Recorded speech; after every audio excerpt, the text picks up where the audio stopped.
Shut up and sit down.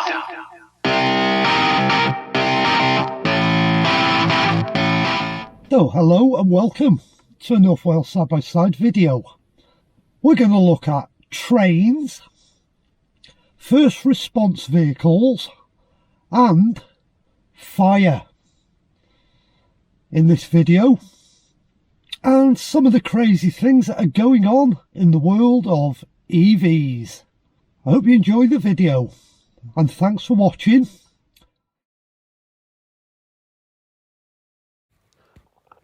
We're going to start with fire. The little video clip you're watching at the moment is actually happening as we speak. 2 days ago, this scrapyard that stores lithium-ion batteries burst into flames. There's more pollution from this one scrapyard with a couple of hundred lithium-ion batteries burning than your diesel car's ever going to produce in its entire life.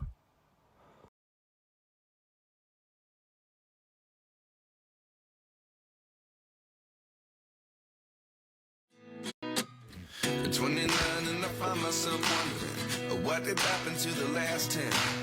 Right, this is a clip of a Great Western Railway battery-powered electric train. Absolute joke. Just electrify the entire railway network and you will not have to put people's lives at risk by chucking massive lithium batteries at a train.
Now we're on to electric ambulances. These things are going to cost people their lives. They're not going to work. They've got massively limited range, a very, very long charge time. What's wrong with emergency response vehicles being diesel? Read the article I've posted after the little video clip, please.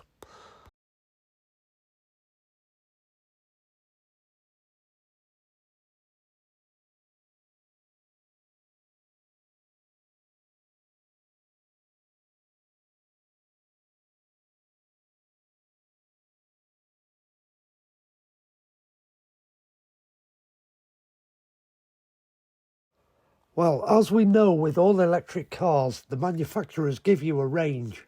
They never ever do it.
Just listen to the bullshit this salesman tells you about his electric fire engine. Admittedly, it's an American fire engine, but it's using the same technology as the fire engine you're watching in Britain. It can drive on electric for about 60 kilometres, and it's got an onboard diesel engine that kicks in as a backup generator. It's still got to be filled with diesel. Just listen to the crap he spouts out.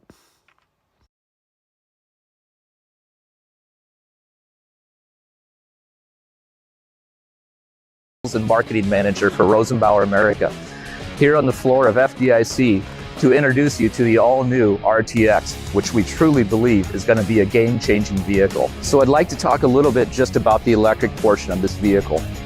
So once the batteries reach 20%, we have an onboard diesel range extender that will kick in and recharge the batteries in as little as 45 minutes, extending your operations for another 4 to 6 hours. So you can run on electric operation for approximately 2 hours, and then if your batteries get to 20%, the range extender will kick in and give you another 6 hours of operation. After that, if you need to operate longer, you do the same thing you would do on any other fire truck. You bring out the diesel truck and you would refuel the truck. Moving on back on the truck, I'd like to point out where the batteries are located.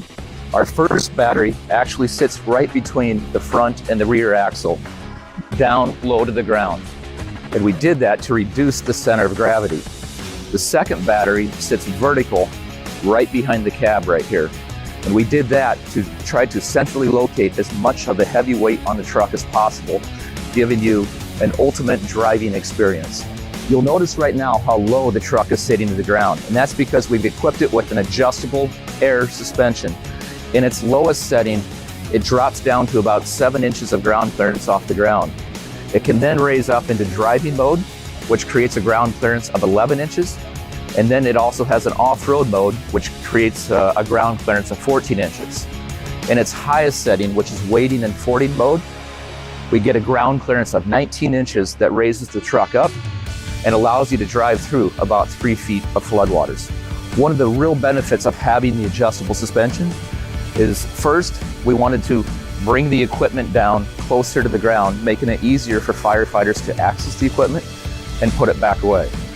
And even more importantly is just getting in and out of the cab. With this first step, only 10 inches off the ground, getting in and out of the cab is a breeze. The entire time we've been doing this walk around, the RTX has been running and ready to go, all while making no noise. And we feel this is one of the most important features of the RTX, to reduce that noise, making it much easier for firefighters to make those critical decisions without having all those distractions of noise around them. And that'll wrap up our walk around tour of the LA City RTX. Thank you for taking the time to check it out. Canada's first electric fire truck is about to begin operating out of Fire Hall 1 in Vancouver. And today we got a look at the $1.8 million apparatus that the department and the mayor say is a big step forward in sustainability and safety for the city's firefighters. CTV's Shannon Patterson has the story. Vancouver's newest fire engine is smaller, more maneuverable, and runs entirely on electricity. Today I'm excited to introduce the Rosenbauer RTX. Looks a little bit like a transformer, I know. Into our fleet as Canada's first electric fire truck. It is a reinvention of the fire truck. It was actually completely redesigned. They basically built it from the ground up, thinking about all the different features that firefighters may want now and into the future. The four-wheel drive plug-in fire engine can go 100 kilometers on a single charge. We're currently in the process of putting in 2 charging stations, one in our fleet maintenance shop and then one in the apparatus bay where the fire trucks will be stored. This truck is incredibly environmentally friendly. It's going to save a ton on gas. I heard a similar truck has only used 20 gallons of gas in a year, which is mind-boggling. So pretty excited to see that. The upfront cost is significant. The Rosenbauer RTX was $1.8 million, which is $300,000 to $500,000 more than a new diesel one. But the chief says there are huge environmental and health benefits. We know that the diesel fumes cause cancer. It's a carcinogenic. And at fire scenes and at emergency incidents and at motor vehicle accidents, when our trucks are running, they're off-gassing. So this with the electric, we're reducing that impact not only to our firefighters who are working around the engine, but also to the community that we're serving as well. Starting Tuesday, the new truck will be in operation at Hall 1. We're wanting to make sure that it works in our environment before we'd purchase any more. We're going to try this. So instead of doing a whole heart change, we want to prove this, and we want to prove that Vancouver's ready for it and that it can meet our needs within our city. And then I think once we get past that, we're going to start electrifying.